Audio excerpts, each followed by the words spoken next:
Student, welcome back to my channel Samrat academy. Student, आज की इस वीडियो में आप लोगों को बताने वाला हूं कि बोर्ड परीक्षा में कॉपी आप कैसे लिखोगे।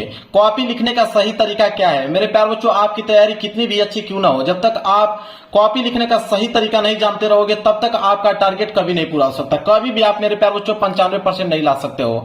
आज की इस वीडियो में वो तरीका मैं आप लोगों को बताने वाला हूं कि जिससे एग्जामिनर खुश होकर पूरा का पूरा नंबर आप लोगों को देगा और आपकी जो कॉपी है वो टॉपर की कॉपी बन के आएगी।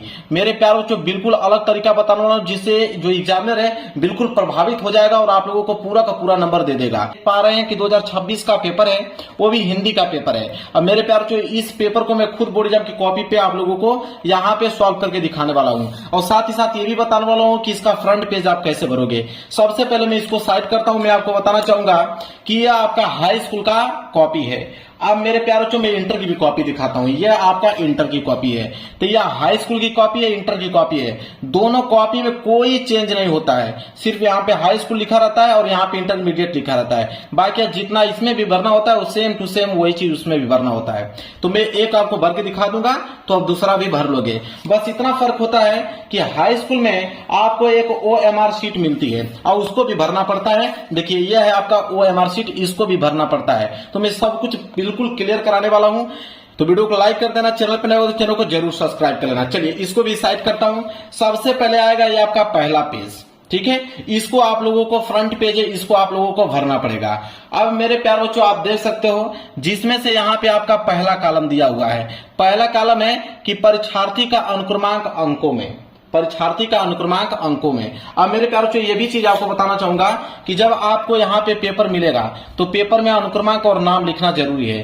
तो यहाँ पे जो भी अगर आपका नाम है तो यहाँ पे अपना नाम लिख दीजिए और यहाँ पे अनुक्रमांक आपको लिख देना है। तो 10 अंकों का अनुक्रमांक होता है, जो आपका रोल नंबर होगा वो लिख दीजिएगा। फिलहाल के लिए मैं बताने के लिए यहाँ पे कुछ टाइप कर देता हूँ, यहाँ पे समझाने के लिए 10 अंकों का मैं यहाँ पे कुछ टाइप कर देता हूँ। 2 2 4 2 6 2 8 2 10 10 अंकों का मैंने यहाँ पे रोल नंबर लिख दिया। आपका जो रोल नंबर होगा वही आप लिखिएगा यहाँ पे। तो यहाँ पे पेपर में भी आपको अनुक्रमांक और नाम यहाँ पे भरना है सही सही। अब इसके बाद देखिए यहाँ पे परीक्षार्थी का अनुक्रमांक अंकों में, तो वही चीज जो आपका रोल नंबर है जो आपने अंकों में लिखा है सेम टू सेम आप लोगों को यहाँ पे लिखना पड़ेगा। तो एडमिट कार्ड आपके पास रहेगा, एडमिट कार्ड से आप देख लीजिएगा।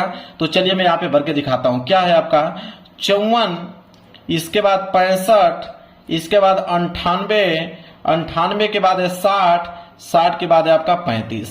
तो जो आपका रोल नंबर रहेगा आप उसको डालिएगा। मैं फिलहाल के लिए एग्जाम्पल के लिए आप लोगों को बता रहा हूं। इसके बाद दूसरा कॉलम है कि परीक्षार्थी का अनुक्रमांक शब्दों में। यह आपने अंकों में लिखा है, इसी को आपको शब्दों में लिखना पड़ेगा। जैसे शब्दों में कैसे लिखने का तरीका क्या है कि जैसे 5 है तो आप यहाँ पे लिखोगे 5, 5 है तो आप लिखिएगा 5, फिर कामा लगाओगे। 5 के बाद देखिए 4 है तो आप लिखोगे 4, 5 के बाद 4 है तो आप लिखोगे 4, 4 के बाद 6 है तो आप लिखोगे यहाँ पे 6। यहाँ पे आपका बिल्कुल कंप्लीट हो गया।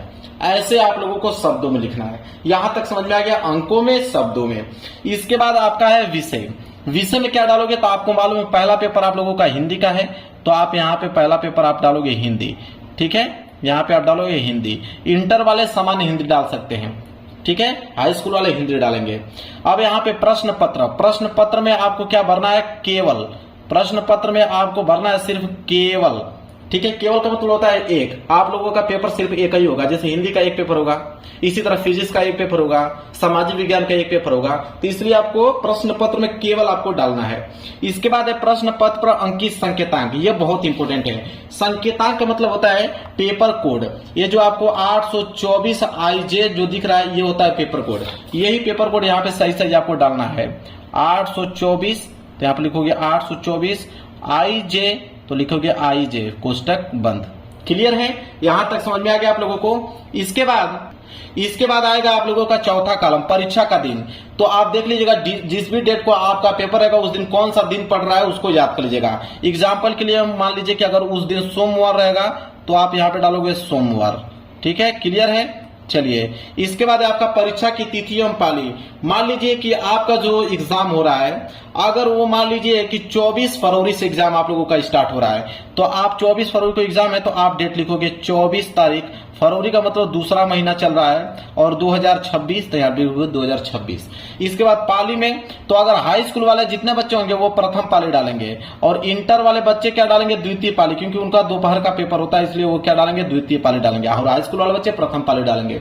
इसके बाद केंद्र का नाम, केंद्र का नाम का मतलब होता है मेरे प्यारे बच्चों जहां पे आपका सेंटर गया हुआ है, जिस विद्यालय में बैठ के आप पेपर दे रहे हो उस विद्यालय का नाम आपको लिखना है। तो केंद्र के नाम में जो भी आपका विद्यालय का नाम होगा लिख लीजिएगा, जहां पे आप पेपर दे रहे हो, ये नहीं कि जिस स्कूल से आप पढ़ रहे हो, जहां पे पेपर दे रहे हो, जहां पे आपका सेंटर गया है, सेंटर का नाम लिखना होता है।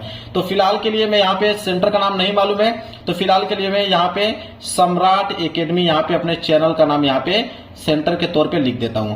आप लोग देख लीजिएगा कि आपके किस विद्यालय में सेंटर गया है, उसी का नाम यहाँ पे लिखिएगा। क्लियर है? इसके बाद ये वाला कॉलम छोड़ देना, क्योंकि यहाँ पे कक्ष निरीक्षक भरेंगे आपके, ठीक है? यहां तक आपका क्लियर हो गया। तो सेम हाई स्कूल में जो चीज है उसी तरह इंटर में भी सेम चीज है, वही आप देख लीजिए। यहां पे भी आपका अनुक्रमांक अंकों में, अनुक्रमांक शब्दों में, विषय, प्रश्न पत्र, संकेतांक, परीक्षा का दिन, परीक्षा की तिथियों में पाली, केंद्र का नाम, पूरा सेम टू सेम वही कॉलम है। क्लियर है? बस हाई स्कूल में एक्स्ट्रा ये हो जाता है कि इसमें OMR शीट आती है, और OMR शीट भी भरना पड़ता है। तो देखिए OMR शीट, ये आपकी क्या है, OMR शीट है। OMR शीट में क्या करना होता है मेरे प्यारे बच्चों, उसको समझ लीजिए। यहां पे आता है आप लोगों का मार्क सीरीज भरने के लिए। मार्क सीरीज का मतलब होता है पेपर का कोड। तो पेपर का कोड में जैसे 824 IJ है, तो ये जो I और J दिख रहा है इसको बोलते हैं मार्क सीरीज। तो आई जे को ही हम लोग क्या बोलते हैं, मार्क सीरीज। तो आई आपका पहला अक्षर हो गया और जे आपका दूसरा अक्षर हो गया। तो यहाँ पे बोला है ना पहला अक्षर, तो पहला अक्षर आई है तो पहला अक्षर में हम आई भरेंगे, दूसरा अक्षर जे है तो दूसरा अक्षर हम जे भरेंगे। अब आई हमने भर दिया तो आई इसमें ढूंढेंगे आई कहाँ पे है, तो आई मिल गया। आई जहां पे मिल गया उसको आपको अच्छे तरीके से क्या कर देना है, इसको रंग देना है। इसी तरह जे है, जे को ढूंढोगे कि जे कहाँ पे है, जे यहाँ पे मिल गया, जे को अच्छे तरीके से यहाँ पे क्या कर दोगे, यहाँ पे रंग दोगे। क्लियर है? यहां तक समझ में आ गया। इसके बाद नीचे बढ़िए, नीचे में दिया है परीक्षार्थी का हस्ताक्षर, जो आपका सिग्नेचर है तो वो सिग्नेचर आपको यहाँ पे करना पड़ेगा। यहाँ पे आपने सिग्नेचर अपना कर दिया। इसके बाद देखिए ये आपका कक्ष निरीक्षक के हस्ताक्षर, यहाँ पे कक्ष निरीक्षक के अपना सिग्नेचर करेंगे, वो इसको छोड़ देना है आपको। इसके बाद एक केंद्र व्यवस्थापक की मोहर, यहाँ पे केंद्र व्यवस्थापक की मोहर लगी रहेगी, आपको लगाने की जरूरत नहीं है, आपको जब मिलेगा तो वहां पे लगी हुई मिलेगा।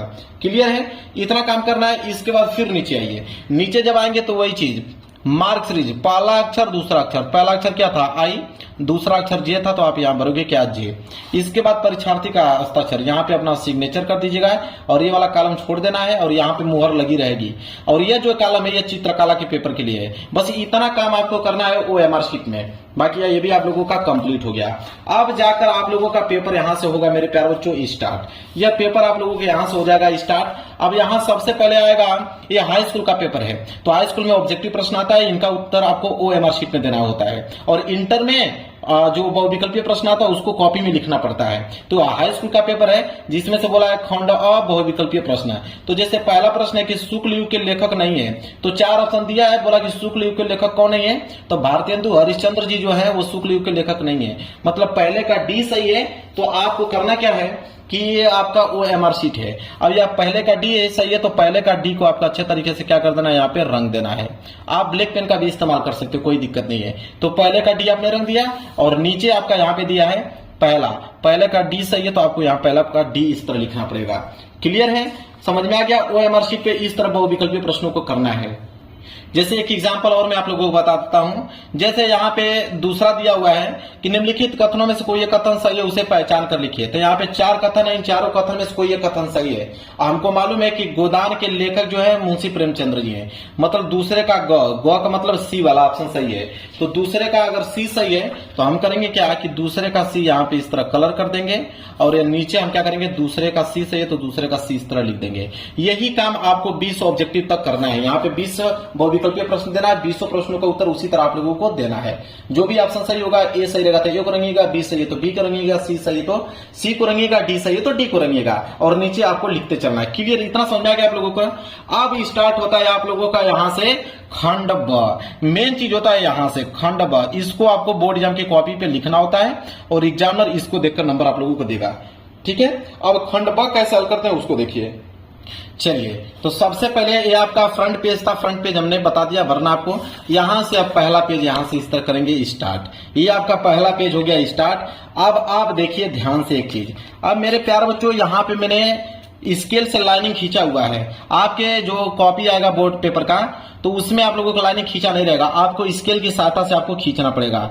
तो आप स्केल की सहायता से यहाँ पे लाइनिंग खींचिएगा, ठीक है। मैं ऑलरेडी खींच के लेके आया हूं, फिर भी मैं खींच देता हूं। आपको खींचना पड़ेगा हर एक पेज पे लाइनिंग, आपको डबल लाइनिंग खींचना पड़ेगा जिस तरह मैंने खींचा है। इसके बाद लाइनिंग खींचने के बाद मैं आपको बताता हूं जो चीज, उसको पहले नोट कीजिए। आपको एक काम करना है कि हर एक पेज पे आपको अपना रोल नंबर लिखते चलना है। हर एक पेज पे आपको रोल नंबर लिखते चलना है ताकि आपकी कॉपी कोई भी बदल ना सके, ठीक है। तो रोल नंबर हर एक पेज पे आपको लिखते चलना है, क्लियर है। और यहाँ पे लाइनिंग इसलिए खींची जाती है कि क्योंकि कॉपी जब चेक होता है आपका तो नंबर यहाँ पे कैलकुलेट किया जाता है। तो यहाँ पे आप लोगों का नंबर जो है कैलकुलेट किया जाता है, इसलिए लाइन खींचना बहुत ही ज्यादा कंपलसरी है, क्लियर है। अब देखिए कैसे हम लोग यहाँ से प्रश्न को करेंगे। अब हमें खंड ब करना है, खंड ब वर्णनात्मक प्रश्न। तो आपको मेरे प्यारों को यहाँ पे हेडिंग डालनी पड़ेगी, खंड ब वर्णनात्मक प्रश्न, ठीक है। तो यहाँ पे एक हेडिंग आप डालोगे यहाँ पे कि खंड ब, ये आपकी पहली हेडिंग रहेगी खंड ब, ठीक है। इस तरह आपने हेडिंग बना लिया। अब स्केल की सहायता से आपको इसके नीचे अंडरलाइन करना पड़ेगा, ठीक है। स्केल की सहायता से आपने अंडरलाइन कर दिया। खंड ब में भी आप वर्णनात्मक प्रश्न कर रहे हो तो आप इसके आगे लिख सकते हो वर्णनात्मक प्रश्न, वर्णनात्मक प्रश्न, वर्णनात्मक प्रश्न, ऐसे आपको लिख देना है। इसको भी आपको कोष्टक में पैक कर और यहाँ पे स्केल की सहायता से क्या कर देना है, लाइनिंग खींच देना है, क्लियर है मेरे प्यारे। जो वर्णनात्मक प्रश्न, खंड ब वर्णनात्मक प्रश्न। अब देखिए प्रश्न संख्या आप 21वां कर रहे हो। आप पढ़िए, बोला है कि निम्नलिखित में से किसी एक गद्यांश पर आधारित सभी प्रश्न को उत्तर दीजिए। अब ये जो गद्यांश है ये हाई स्कूल में भी पूछा जाता है और इंटर में भी पूछा जाता है। इंटर में जो गद्यांश 10 नंबर के लिए पूछा जाता है, हाई स्कूल में गद्यांश 6 नंबर के लिए पूछा जाता है, ठीक है। तो देखिए गद्यांश हल करने का तरीका क्या है। तो प्रश्न उत्तर 21 कर रहे हो तो आप एक लाइन का गैप छोड़कर आप यहाँ पे डालोगे प्रश्न उत्तर संख्या 21। तो यहाँ पे लिखोगे प्रश्न उत्तर संख्या 21, तो हो जाएगा आपका प्रश्न उत्तर संख्या 21, क्लियर है। अब क्या करोगे, स्केल की सहायता से इसके नीचे क्या कर दोगे, अंडरलाइन कर दोगे ताकि दिखने में जो है बेहद अच्छा लगे। प्रश्न उत्तर संख्या 21 आपने नहीं डाल दिया। अब 21 का आप मेरे प्यार बच्चों बोला है कि गद्यांश, अब गद्यांश क वाला कर रहे हो कि आप अथवा करके यहाँ पे ख वाला कर रहे हो, दोनों में से कोई एक ही करना है, या तो आप क वाला कीजिए या तो अथवा करके ख वाला कीजिए। अगर आप क वाला करने जा रहे हो तो आप सबसे पहले क्या लिखोगे, यहाँ पे लिखोगे मेरे प्यारे बच्चों क लिखने के बाद सबसे जो इंपोर्टेंट है, जो एग्जामिनर देखकर प्रभावित हो जाता है, वो आपका है संकेत। तो आप यहाँ पे डालोगे संकेत, ठीक है। संकेत का मतलब क्या होता है उसको समझिए, संकेत लिखा कैसे जाता है उसको जानिए। संकेत के नीचे यहाँ पे आपको स्केल की सहायता से लाइनिंग खींचना पड़ेगा। संकेत कैसे लिखा जाता है उसको समझिए। अगर आप क वाला कर रहे हो, क का संकेत लिखना है तो आप शुरू के कुछ लाइन, जैसे कुसंग का ज्वर यहां से उठा लो, कुसंग का ज्वर, इतना लाइनिंग आप शुरू का उठा लो। तो यहाँ पे लिखोगे मेरे प्यारे बच्चों कि कुसंग का ज्वर, कुसंग का ज्वर, यहाँ पे शुरू का आपने लाइन यहाँ पे लिख दिया कुसंग का ज्वर, ठीक है। इसके बाद आप लिखोगे डॉट डॉट डॉट डॉट करते जाओगे। अब इसके बाद क्या लिखोगे, लास्ट की लाइन। लास्ट की लाइन क्या है, ले जाएगी। लास्ट की लाइन क्या है मेरे प्यारे बच्चों, ले जाएगी। तो आप लिखोगे ले जाएगी, यह लास्ट की लाइन है। इसके बाद यहाँ पे हो जाएगा खड़ी पाई। अब इससे क्या होगा, एग्जामिनर को समझ में आ जाएगा आपने कौन सा गद्यांश किया हुआ है। तो कुसंग का ज्वर डॉट डॉट ले जाएगी, क्लियर है। अब देखिए, अब यह गद्यांश है और इस गद्यांश के नीचे 3 प्रश्न है, पहला, दूसरा, तीसरा। तो पहला वाला प्रश्न करने जा रहे हो तो आप मेरे ख्याल से एक लाइन का गैप छोड़ के आप लिखोगे यहाँ पे पहला वाला प्रश्न। और पहला वाला प्रश्न है क्या तो उसको समझिए। देखिए पहला वाला प्रश्न क्या पूछा हुआ है कि उपयुक्त गद्यांश का संदर्भ लिखिए। अब संदर्भ आपको लिखना है तो आपकी हेडिंग क्या होनी चाहिए, संदर्भ, वो भी ब्लैक पेन से। तो संदर्भ आपको लिखना है तो आपकी हेडिंग क्या रहेगी, संदर्भ रहेगी।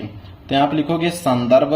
इसके बाद यहाँ पे इसके नीचे अंडरलाइन करोगे स्केल की सहायता से। मैं तो हाथ से कह रहा हूं, आप स्केल की सहायता से बिल्कुल सीधा कर दीजिएगा। तो संकेत संदर्भ। अब मेरे प्यारे बच्चों समझिए संदर्भ कैसे लिखा जाता है उसको ध्यान दीजिए। तो संदर्भ लिखने का तरीका क्या है उसको समझिए। संदर्भ में 2 ही चीज लिखा जाता है कि किस चैप्टर से लिया गया है और इसके लेखक कौन है। तो उसको लिखने का तरीका क्या है, लिखेंगे हम लोग कि प्रस्तुत गद्यांश, क्योंकि गद्यांश है तो आप लिखोगे प्रस्तुत गद्यांश हमारी पाठ्य पुस्तक, प्रस्तुत गद्यांश हमारी पाठ्य पुस्तक। अब पाठ्य पुस्तक किससे? हिंदी से। तो हिंदी को आपको ब्लैक पेन से लिखना है, इतना याद रखिएगा, ठीक है। आपको हिंदी को क्या करना है? ब्लैक पेन से लिखना है और सिंगल इन्वर्टेड कामा के अंदर क्लोज कर देना है। तो प्रस्तुत गद्यांश हमारी पाठ्य पुस्तक हिंदी के गद्य खंड में संकलित, क्योंकि गद्य खंड है यह, तो लिखेंगे हिंदी के गद्य खंड में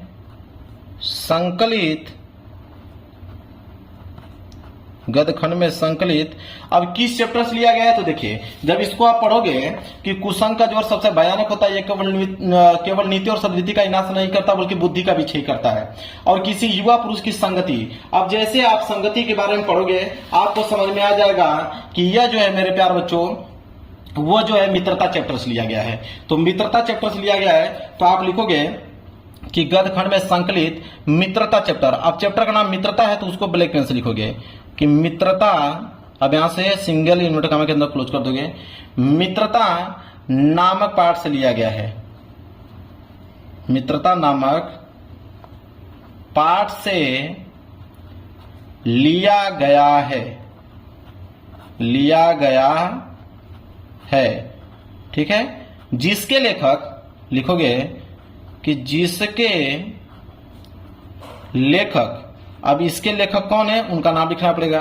तो इसके लेखक हैं आपके आचार्य रामचंद्र शुक्ल जी, तो इनको आप ब्लैक पेन से लिखोगे। जिसके लेखक आचार्य रामचंद्र शुक्ल जी हैं, तो लिखोगे जिसके लेखक आचार्य रामचंद्र शुक्ल, जिसके लेखक आचार्य रामचंद्र शुक्ल जी है। बस यह है मेरे प्यारे बच्चों संदर्भ लिखने का तरीका। तो चाहे आप हाई स्कूल में हो चाहे इंटर में हो, कोई भी संदर्भ जो है गद्यांश का इसी तरह लिखा जाता है मेरे प्यारे बच्चों। क्लियर है? समझ में आ गया आप लोगों को? चलिए, तो पहला प्रश्न हमने यहाँ पे संदर्भ कर दिया। इसके बाद जब दूसरा प्रश्न याद दिया है कि गद्यांश के रेखांकित अंश की व्याख्या कीजिए। अब ये दूसरे वाले प्रश्न करने जा रहे हो तो एक लाइन का आपको गैप छोड़ना है। एक लाइन का गैप छोड़कर तब जाके आप यहाँ पे डालोगे दूसरा। और क्या था? रेखांकित अंश की व्याख्या। तो आपको हेडिंग डालना पड़ेगा कि रेखांकित अंश की व्याख्या। तो यहाँ पे हेडिंग बनाओगे कि रेखांकित अंश की व्याख्या। हेडिंग बहुत ही ज्यादा कंपलसरी है मेरे प्यारे बच्चों। ये होता है टॉपर ऐसे लिखता है, ठीक है। रेखांकित अंश की व्याख्या, रेखांकित अंश की व्याख्या, यह है आपकी हेडिंग, ठीक है। रेखांकित अंश की व्याख्या, यह आपकी हेडिंग हो गया। स्केल की सहायता से इसके नीचे आपको अंडरलाइन करना है, तो स्केल ले लीजिएगा और यहां पे आपको करना पड़ेगा अंडरलाइनिंग, ठीक है।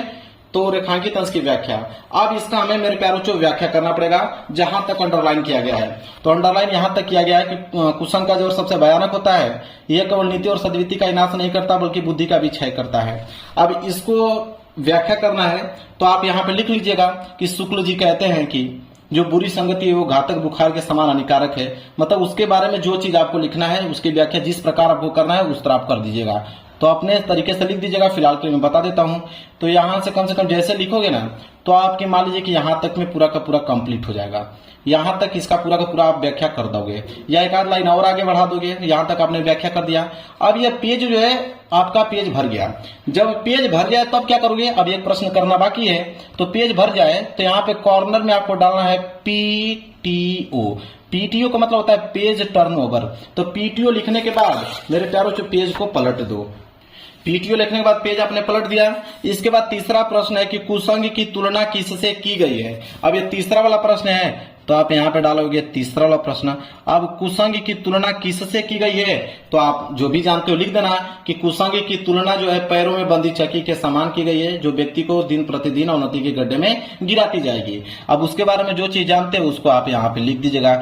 जैसे मेरे प्यारे बच्चों लिखते हो तो मान लीजिए कि 3 लाइन में आप लोगों का आंसर यहाँ पे कंप्लीट हो गया। अब यह प्रश्न संख्या 21 जो है वो आपने क्या किया, बिल्कुल कंप्लीट कर दिया। अब प्रश्न संख्या 22 आएगा। 21 के बाद प्रश्न संख्या 22 आएगा। तो 22 को क्या करोगे, नए पेज से आपको प्रारंभ करना है? जी नहीं, आपके पास पेज बहुत बाकी है। जब पेज आपके पास बहुत बाकी है तो यहीं से एक लाइन का गैप छोड़कर प्रश्न उत्तर संख्या 22 करने वाले हो तो यहाँ पे डालिए प्रश्न उत्तर संख्या 22। यहाँ पे हेडिंग डालेंगे प्रश्न उत्तर संख्या 22। ठीक है, ऐसे आपको डाल लेना है और स्केल की सहायता से आपको अंडरलाइन कर देना है जिस प्रकार हमने शुरू में किया था। तो प्रश्न उत्तर संख्या 22 क्लियर है। अब इसमें भी 2 दिया है। अब यह पद्यांश पूछा है कि निम्नलिखित में से किसी एक पद्यांश पर आधारित सभी प्रश्नों के उत्तर दीजिए, और यह भी कितने नंबर के लिए, 6 नंबर के लिए है। अब इसमें भी आपका एक क वाला दिया गया है, क वाला नहीं कर पाओगे तो अथवा करके आप लोगों का ख वाला दिया गया है। अब दोनों में से कोई एक ही करना है, दोनों में से। मान लीजिए आप ये ख वाला करना चाह रहे हो, ठीक है। अब मेरे प्यारे बच्चों, अगर आप ख वाला करने वाले हो तो आप ख वाला को कैसे करोगे, देखिए। तो यहाँ पे लिखोगे प्रश्न उत्तर संख्या 22। अब 22 का अथवा कर रहे हो तो इसके आगे आप लिख दो अथवा, कि 22 का हम अथवा कर रहे हैं। क्लियर है, इसके नीचे भी इस तरह अंडरलाइन कर देना। अब यहाँ पे ख वाला कर रहे हो तो आप लिखोगे ख। ख के बाद सबसे पहले क्या डालोगे, संकेत। संकेत बिल्कुल लिखना भूलना नहीं मेरे प्यारे बच्चों। ये हो गया आपका संकेत। संकेत लिखने का तरीका मैंने बताया ही आपको कि संकेत लिखने का मतलब है कि जैसे चाह नहीं तो शुरू के कुछ लाइन लिख दो, चाह नहीं तो यहाँ पे लिखोगे चाह नहीं, चाह नहीं डॉट डॉट डॉट डॉट करते जाओगे और लास्ट की लाइन लिख दोगे कि पर इठलाऊं।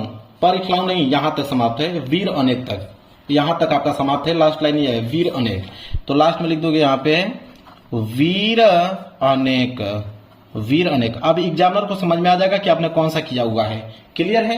अब मेरे प्यारे बच्चों, इसके नीचे भी 3 प्रश्न दिया गया है। पहला, उपयुक्त पद्यांश का संदर्भ लिखे। अब ये पद्यांश का संदर्भ है, अभी हमने गद्यांश का संदर्भ देखा था। तो आप पहला वाला कर रहे हो तो आप लिखोगे पहला, संदर्भ कर रहे हो तो आप हेडिंग डालोगे क्या मेरे प्यारे बच्चों, संदर्भ। ये हो गया आपका संदर्भ। ठीक है। अब संदर्भ कैसे लिखा जाता है पद्यांश का, उसको समझिए। ज्यादा अंतर नहीं होता, सेम टू सेम वैसे ही लिखा जाता है मेरे प्यारे बच्चों। बस आप ऐसे लिख दीजिएगा। मैं आपको बता देता हूं, प्रस्तुत गद्यांश था तो यहाँ पे आपको लिखना पड़ेगा प्रस्तुत पद्यांश, कि प्रस्तुत पद्यांश हमारी पाठ्य पुस्तक हिंदी के अब जिस भी चैप्टर से लिया गया उस चैप्टर का नाम लीजिएगा, इस चैप्टर से लिया गया है तथा इसके लेखक नहीं, अब इसमें रचयिता होता है तो लिख दीजिएगा इसके रचयिता यह है। क्लियर है। ऐसे आप लोगों को मेरे प्यार बच्चों करना है। जैसे मैं लिख के आपको दिखा भी देता हूं, ऐसे लिख लो ना, लिखना कि प्रस्तुत, मैं लिख के दिखा देता हूं ताकि आपको बिल्कुल क्लियर हो पाए। प्रस्तुत, अब ये पद कर रहे हो, पद्यांश कर रहे हो तो आप पद्यांश लिखना पड़ेगा आपको, कि प्रस्तुत पद्यांश हमारी पाठ्य पुस्तक